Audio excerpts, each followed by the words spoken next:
के बीच की डिस्टेंस निकालने के लिए हम यूज़ करेंगे यहाँ पर डिस्टेंस फार्मूला, वो भी बहुत आसान तरीके से। तो हमारा यहाँ पर दे एक्सरसाइज 7.1 का क्वेश्चन हमने पहला लिया है। फर्स्ट में हमारे 3 पार्ट हैं, फर्स्ट सेकंड थर्ड। तो हम सबसे पहले यहाँ पे फर्स्ट पार्ट करते हैं। तो हमें कोऑर्डिनेट दिया है इसका 2 3 एंड दूसरा कोऑर्डिनेट दिया है हमें 4 1। यहाँ पर हम अपने समझने के लिए x1 y1 लिखेंगे और इसके ऊपर x2 y2 लिखेंगे। अब हमारा डिस्टेंस फार्मूला क्या है, d = under root x2 minus x1 का whole square plus y2 minus y1 का होल स्क्वायर। यहाँ पर ये फार्मूला यूज़ करेंगे। तो हम यहाँ पर ये हमारी x2 की वैल्यू कितनी है, सबसे पहले x2 की वैल्यू 4 है, x1 की वैल्यू 2, इस पर होल स्क्वायर है, होल स्क्वायर लेंगे प्लस y2 की वैल्यू 1 है, y1 की वैल्यू 3 है। इस तरह से हमने ये लिख लिया, इस पर होल स्क्वायर लगाया और ये अंडर रूट 4 में से 2 माइनस करेंगे 2 का स्क्वायर प्लस 1 में से -3 माइनस करेंगे तो -2 आएगा और यहाँ पर ये अंडर रूट, तो ये हो गया 4 प्लस -2 का स्क्वायर 4। तो इस तरह से हमारे पास आ गया अंडर रूट 8। अंडर रूट 8 के हम फैक्टर कर सकते हैं 2 × 2 × 2, इसका ये पेयर बन गया। तो इस तरह से हमारे पास 2 अंडर रूट 2, ये पेयर बन गया तो बाहर आ गया, तो 2 अंडर रूट 2 यहाँ पे लिख देंगे यूनिट्स। ये हमारा आंसर आ गया, हमारा फर्स्ट पार्ट हो गया। लेकिन हम यहाँ पर फर्स्ट पार्ट में अगर हम डायरेक्ट बिना फॉर्मूले के करें तभी भी कर सकते हैं, लेकिन हमें एग्ज़ाम में मार्क्स लेने के लिए यहाँ पे फॉर्मूला शो करना है। सबसे पहले फॉर्मूला लिखेंगे, फिर उसके बाद में हम क्या करेंगे, इसमें से ये पहला कोऑर्डिनेट दूसरे में से पहला माइनस कर देंगे, 4 - 2 हो गया। यहाँ पर फिर y वाला 1 में से 3 माइनस कर देंगे। इस तरह से हम इसे डायरेक्ट भी कर सकते हैं। अब हम यहाँ पर लेते हैं, हम अपने इसका सेकंड पार्ट लेते हैं। तो सेकंड पार्ट क्या है हमारा, -5 7 एंड दूसरा दिया है -1 3 कोऑर्डिनेट।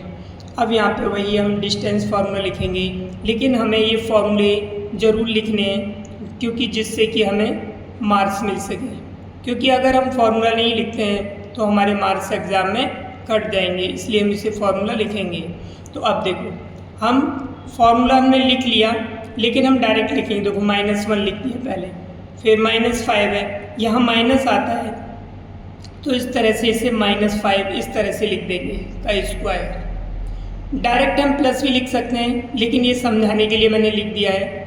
अब यहाँ पे 3 लिखेंगे और -7 स्क्वायर हो गया इसका। इसे सॉल्व करेंगे, ये हो गया -1 माइनस प्लस का 5 इसका स्क्वायर प्लस 3 - 7 का स्क्वायर, एच कॉपी कर दिया और ये अंडर रूट लगा दिया। अब यहाँ पर क्या करते हैं हम, यहाँ 5 में से 1 माइनस करेंगे 4 का स्क्वायर प्लस इसमें 7 में से 3 माइनस करेंगे तो -4 का स्क्वायर आएगा इस तरह से।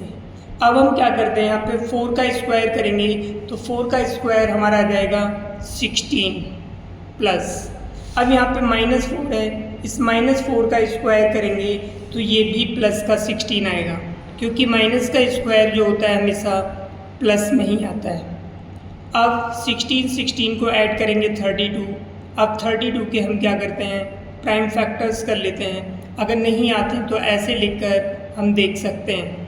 2 से कट गया 16, 2 से डिवाइड हो गया 8, 2 से डिवाइड हुआ 4, 2 से डिवाइड हुआ 2, 2 से डिवाइड हुआ 1। तो इस तरह से हम, ये हमारा 5 बार आ गया। यहाँ पे पेयर बनाएंगे, ये पेयर बन गया, ये पेयर बन गया, तो इस पेयर में से 2 बाहर आ गया, इस पेयर में से 1 2 ये बाहर आ गया। अब इसका पेयर नहीं बना तो ये अंडर रूट के अंदर ही रहेगा, तो यहाँ पे 4 अंडर रूट 2 यूनिट्स। इस तरह से इसका ये आंसर आ गया। यूनिट्स लिखना मत भूलना, इसके मार्क्स कट जाएंगे। अब हम यहाँ पर क्वेश्चन नंबर 3 लेते हैं। हमारा 3 क्या है, ए पी एंड दूसरा कोऑर्डिनेट है -a -b। यहाँ पे हम फार्मूला लिखेंगे, डिस्टेंस फार्मूला। हर क्वेश्चन में हमें फार्मूला लिखना है जिससे कि हमें एग्ज़ाम में मार्क्स मिल सकें। तो इस तरह से अब यहाँ पे हम क्या करेंगे, तो ये क्या -a माइनस ए, क्योंकि फॉर्मूले में माइनस है, इसका स्क्वायर प्लस माइनस बी, ये हो जाएगा माइनस बी इसका स्क्वायर, अंडर रूट इसका लगा देंगे, माइनस ए को ऐड करेंगे माइनस 2a इसका स्क्वायर प्लस माइनस 2b इसका स्क्वायर, और यहाँ पर ये अंडर रूट लगाएंगे। अब इस तरह से इसे सॉल्व करेंगे तो यहाँ पर माइनस 2a इसका स्क्वायर करेंगे तो प्लस का 4a स्क्वायर, और ये भी प्लस का 4b स्क्वायर। इस तरह से अब यहाँ पर हमने क्या किया, 4 कॉमन ले लिया, a square plus b square, 4 है, 4 का अंडर रूट निकालेंगे तो 2 आएगा, तो 2 बाहर आ गया, अंदर रह गया a square plus b square. तो इस तरह से हमारा आंसर आ गया, इसके पीछे लिख देंगे यूनिट्स। तो इस तरह से हमारे ये पहले के तीनों पार्ट सॉल्व हुए। अब हम सेकंड क्वेश्चन करते हैं। अब सेकंड क्वेश्चन में दो कोऑर्डिनेट्स के बीच में हमें डिस्टेंस निकालनी है, तो d equal to under root x2 minus x1 का whole square plus y2 minus y1 का होल स्क्वायर। तो हमारे कोऑर्डिनेट ये दे रखे हैं, हमने a और b से सपोज कर लिया, ये हो गया 36 माइनस 0 का स्क्वायर प्लस 15 माइनस 0 का स्क्वायर। 36 का स्क्वायर करेंगे 1296 प्लस इसका स्क्वायर करेंगे 225 आएगा। अब इन दोनों का हम सम, ये आएगा हमारे पास अंडर रूट, इसको ऐड करेंगे 1521। अब ये 1521 इसके हम क्या करते हैं, अंडर रूट निकालते हैं, तो 2 के पेयर्स बनाएंगे, 3 से इसे करेंगे 3 3 या 9, 15 में से 9 माइनस करेंगे 6, 2 1 कॉपी कर लेंगे पूरा पेयर। अब यहाँ से 3 3 या 6, ये हमने 8th क्लास में सीखे थे। अब यहाँ पर ये 9 टाइम्स आएगा, तो 9 से ही मल्टीप्लाई करेंगे तो 621 आ जाएगा। तो इस तरह से हमारे पास इसका आंसर 3 और ये 9, तो ये आ गया 39 यूनिट्स। अब इसमें ये कहा है क्वेश्चन में कि दो टाउन्स के बीच में, सपोज करो यहाँ पर इस तरह से हमने कोऑर्डिनेट प्लेन बना लिया, यहाँ पर इस तरह से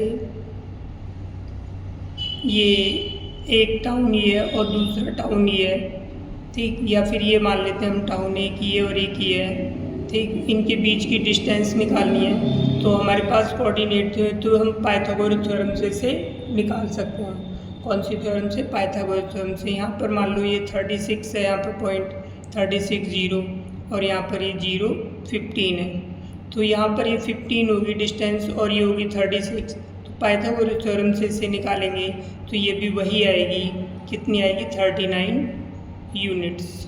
तो इस तरह से हम यहाँ पर ये सेकंड क्वेश्चन करते हैं। अब हमारा आता है थर्ड क्वेश्चन।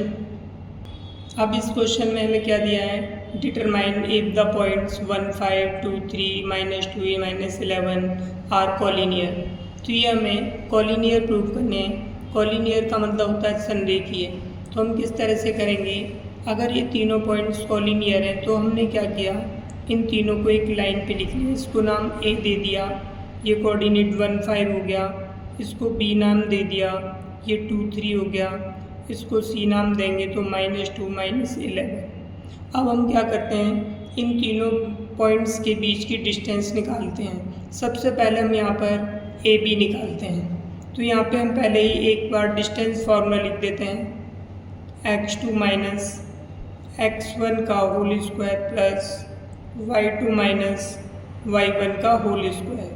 हमने यहाँ पर ये डिस्टेंस फार्मूला लिख दिया। अब हम ए बी की डिस्टेंस निकालते हैं, तो ए बी इक्वल टू, तो यहाँ पर हो जाएगा हमारे पास 2 - 1 का होल स्क्वायर प्लस 3 - 5 का होल स्क्वायर। इस तरह से 2 में से 1 माइनस करेंगे 1 का स्क्वायर, 3 में से 5 माइनस करेंगे -2 का स्क्वायर।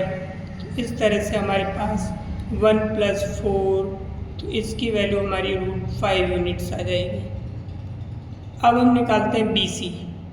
तो BC की डिस्टेंस निकालते हैं, तो यहाँ पर हम यहाँ पे लिख लेते हैं BC की distance, BC equal to under root. अब ये BC की डिस्टेंस निकालेंगे तो B और C ये हैं हमारे पॉइंट्स, तो -2 का होल स्क्वायर प्लस -11 -3 का होल स्क्वायर। हम इसे ये हो गया -4 का स्क्वायर और ये -14 का स्क्वायर। अब हम इसे सॉल्व करते हैं। 4 का स्क्वायर 16 हो गया, 14 का स्क्वायर 196 हो गया। हम इसे सॉल्व करेंगे, 212 आ गया ऐड करके। अब हम देखते हैं इसके कि इसका अंडर रूट निकलेगा नहीं। हम इसके प्राइम फैक्टर करते हैं। 2 1 जा 2, 2 6 जा, फिर 2 से करेंगे 2 5 जा, 2 3 जा। तो इस तरह से ये पेयर बन जाएगा हमारा। तो ये अंडर रूट से बाहर आ जाएगा और ये अंडर रूट के अंदर रहेगा क्योंकि इसका पेयर नहीं बना। तो इतने यूनिट से हमारा आ गया। अब उसके साथ साथ सी ए भी निकाल लेते हैं। तो यानी कि हमने ए बी निकाल ली, बी सी निकाल ली, अब सी ए निकाल लेते हैं। तो सी ए निकालेंगे, सी ए इक्वल टू इसी तरह से डिस्टेंस फॉर्मूले से निकालेंगे, -2 -1 का होल स्क्वायर प्लस -11 -5 का होल स्क्वायर। ये हो जाएगा -3 का स्क्वायर प्लस -16 का स्क्वायर। यहाँ पर ये अंडर। अब इसे सॉल्व करेंगे, 9 हो जाएगा। 16 का स्क्वायर 256 होता है।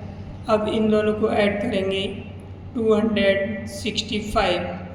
इसी तरह से हम इसके फैक्टर करते हैं 265 के।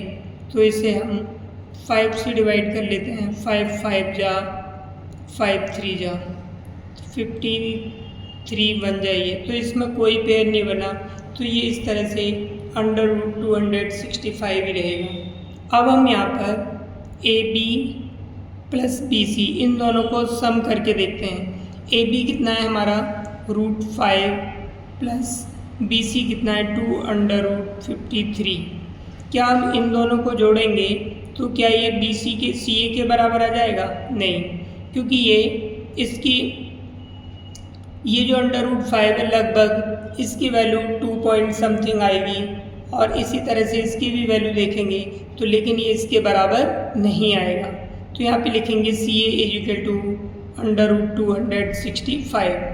तो इन दोनों का सम करने पर इसके बराबर नहीं आया। A B plus B C not equal C A. तो हम यहाँ पर देखेंगे इन दोनों का सम इसके बराबर नहीं आया, तो ये कॉलिनियर नहीं है। तो हम लिख देंगे hence these points are not collinear, यानी कि ये तीनों पॉइंट्स कॉलिनियर नहीं है, एक लाइन पर नहीं है। हमें यहाँ पर जैसे √5 की वैल्यू निकाल लें, √53 की वैल्यू निकाल करके हम इसे चेक कर सकते हैं। फिर इसी तरह इसकी वैल्यू निकाल के, तो इन दोनों का सम इसके बराबर आना चाहिए तो कॉलिनियर होंगे, अगर बराबर नहीं आता तो कॉलिनियर नहीं है। तो हम इसे ये इसके बराबर आएगा ही नहीं, इसीलिए कॉलिनियर नहीं है। अभी हमारा 4th क्वेश्चन है। यहाँ पर हमें 3 कोऑर्डिनेट दिए हैं और ये 3 कोऑर्डिनेट हमें प्रूव करना है कि आइसोसेलेस ट्राइंगल के वर्टिसेस हैं या नहीं। तो हमने यहाँ पर एक ट्राइंगल बना लिया, इस पर ए बी सी कोऑर्डिनेट, ये तीनों कोऑर्डिनेट हमने डाल दिए। अब हम चेक करते हैं कि आइसोसेलेस ट्राइंगल है या नहीं। आइसोसेलेस ट्राइंगल क्या होता है? जिसकी 2 साइड्स इक्वल होती हैं। तो हम क्या करते हैं, इसको पहले ए बी फाइंड करते हैं। तो ए बी हम निकालेंगे, तो distance formula x2 minus x1 का whole square plus y2 minus y1 का होल स्क्वायर, ये हमने डिस्टेंस फार्मूला लगा दिया। तो हम यहाँ पर ए बी की वैल्यू निकालेंगे। तो हमारे जो कोऑर्डिनेट दे रखे हैं, तो ये हो जाएगा 6 माइनस 5 का होल स्क्वायर प्लस 4 प्लस 2 हो जाएगा। ये माइनस यहाँ है क्योंकि फॉर्मूले में माइनस आता है और एक माइनस यहाँ, तो डायरेक्ट हम इसे प्लस लिख सकते हैं। तो 6 में से 5 माइनस करेंगे 1, 4 2 6 हो गया हमारा। इसको हम सॉल्व करेंगे तो 1 प्लस ये हो जाएगा 36 और 1 को ऐड करेंगे तो हमारे पास में आ जाएगा √37 यूनिट्स। इसी तरह से हम पहले अब बी सी फाइंड करते हैं। तो B C equal to distance formula हमने ऑलरेडी लिख रखा है, ये हो जाएगा 7 माइनस 6 का होल स्क्वायर प्लस -2 माइनस 4 का होल स्क्वायर। अब इसे हम 7 में से 6 माइनस करेंगे 1, इससे ये जुड़ जाएगा -6 का स्क्वायर हो जाएगा, क्योंकि माइनस माइनस की दोनों वैल्यू जुड़ जाती हैं। यहाँ पे हो गया 1 का स्क्वायर 1, -6 का स्क्वायर प्लस में 36 होगा, तो इस तरह से इसकी वैल्यू 37 यूनिट्स आ गई। अब हमें यहाँ पर ही प्रूव करना है कि आइसोसेलेस ट्रायंगल है या नहीं। तो ये क्या होगा, दो साइड्स हमारी इक्वल आ गई, यानी AB = BC, ये दोनों साइड इक्वल्स आ गई। तो इसीलिए हमें अब तीसरी साइड निकालने की ज़रूरत नहीं है, क्योंकि हमें प्रूव करना था आइसोसेलेस ट्रायंगल। तो इसी तरह से दो साइड्स इक्वल आने पर हमारा ये क्या हो गया, आइसोसेलेस ट्रायंगल। तो लिखेंगे hence it is an isosceles triangle. इस तरह से प्रूव हुआ।